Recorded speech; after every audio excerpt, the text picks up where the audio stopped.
नमस्कार। आज हम पढ़ेंगे क्लास 8 की संस्कृत पुस्तक रुचिरा का 10वां पाठ नीति नवनीतम। प्रस्तुत पाठ मनुस्मृति के कतिपय श्लोकों का संकलन है जो सदाचार की दृष्टि से अत्यंत महत्वपूर्ण है। यहाँ माता पिता तथा गुरुजनों को आदर और सेवा से प्रसन्न करने वाले अभिवादनशील मनुष्य को मिलने वाले लाभ की चर्चा की गई है। इसके अतिरिक्त सुख दुख में समान रहना, अंतरात्मा को आनंदित करने वाले कार्य करना तथा इसके विपरीत कार्यों को त्यागना, सम्यक विचारोपरांत तथा सत्य मार्ग का अनुसरण करते हुए कार्य करना आदि शिष्टाचारों का उल्लेख भी किया गया है। अभिवादनशीलस्य नित्यम विधोपसेविना चत्वारि तस्य वर्धन्ते आयुर्विद्या यशोबलम। प्रणाम करने की आदत वाले तथा सदैव वृद्धों की सेवा करने वाले व्यक्ति की आयु, विद्या, यश और बल ये चारों चीज़ें बढ़ती हैं। यम माता पितरों क्लेशम सहेते संभवे निर्नाम न तस्य निष्कृति शक्या कर्तुम वर्षतैरपि। संतान की उत्पत्ति तथा पालन पोषण करने में माता पिता जिस कष्ट को सहते हैं उसका बदला चुकाने में संतान 100 वर्षों में भी समर्थ नहीं हो सकते। तयो नित्यम प्रियम कुर्याचार्यस्य च सर्वदा तेषु यो त्रिषु तुष्टेषु तप सर्वं समाप्यते।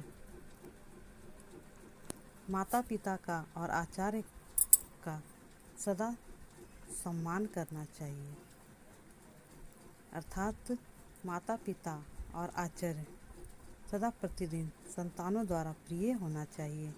उन तीनों के ही संतुष्ट होने पर सारे तप सार्थक हो जाते हैं। सर्वं परवशं दुखम सर्वात्मवशं सुखम एत द्विदात् समासेन लक्षणम सुख दुखियो।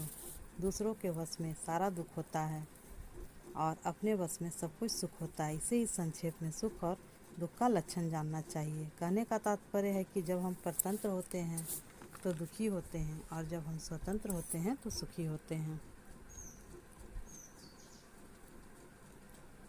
यत् कर्म कुर्वतोस्य स्यात् परितोस्य अंतरात्मना तय प्रयत्नेन कुर्वीत विपरीतम तु वर्जयेत।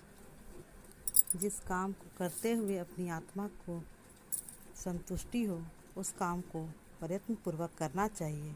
इसके विपरीत जिस काम में आत्मा को संतुष्टि प्राप्त न हो उसे नहीं करना चाहिए। दृष्टिपुतम न्यसेत पादम वस्त्रपुतम जलम पिबेत सत्यपुताम वदेद वाचम मन पुतम समाचरेत। अच्छी तरह से देखभाल करके पैर रखना चाहिए, कपड़े से छान कर जल पीना चाहिए, सत्य से पवित्र करके वाणी बोलनी चाहिए और मन से पवित्र करके यानी सोच विचार के व्यवहार करना चाहिए।